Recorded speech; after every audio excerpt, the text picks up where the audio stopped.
What's the most horrifying and evil thing you've seen an adult do to a child? I live in Tokyo, Japan with my wife and 4-year-old son Kenji. I'm a white American, but my wife is Japanese. We have lived here since he was born, but he is still sometimes treated differently due to being half white. My son was 2 years old when this happened. We got on a relatively crowded train one day. Only going a few stops. My son was in a very friendly stage where he would say hello to anyone who looked at him. We were standing by the door with my son holding my hand as the train pulled into the next station. 2 businessmen in suits got on the train talking about a meeting they had just gotten out of. They were rather tall and caught my son's eye. He looked up with a big smile on his face and watched them as they spoke. It would seem that being watched by the 2-year-old bothered one of the men, perhaps due to my son being half white. After a minute the businessman looked down at my son. "Konnichiwa," my son said to the man with a smile on his face. The events that happened next happened so quickly that it all felt like a single moment. The man, without skipping a beat, kicked my 2-year-old right in the chest with a kick that forced my son's hand out of my own and knocked him against the door. His coworker said nothing. Completely unaware of what had just happened, and as pure as any 2-year-old child would be, my son got up, grabbed my hand, looked at the man again, and tried to smile.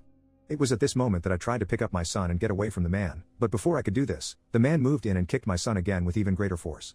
The train's door had just opened for the next stop. There was a gap between the train and the platform. My son's leg fell in. He started to scream and panic. Someone pushed the emergency button. People started to scramble to get away from the scene. And then I witnessed true evil.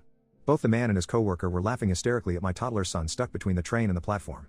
With the help of a few strangers, my wife and I managed to get our son up and out to safety. My wife picked him up and ran for the station office to get staff or police to help. I wanted nothing more than to beat that man within an inch of his life, but I would surely be deported if I did something like that because I was a foreigner. Holding back more rage than any one person should ever have to feel in their life, and honestly in shock about what had just happened, I got off the train and followed my wife and son. We filed a report with the police, but they didn't seem interested in pursuing the case since my son wasn't hurt in a serious way. Now, my sister's brother-in-law owned and operated a chain of bars, and as a result, had a strong relationship with the Yakuza. My marriage had been a bit controversial in some parts of my wife's family because I was a foreigner, but me and my brother-in-law had always got along well and he loved his nephew.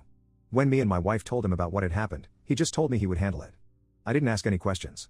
We didn't speak about the incident for over a year, but one night when we were both drinking pretty heavily and deep in conversation, I asked him what he did to handle the situation.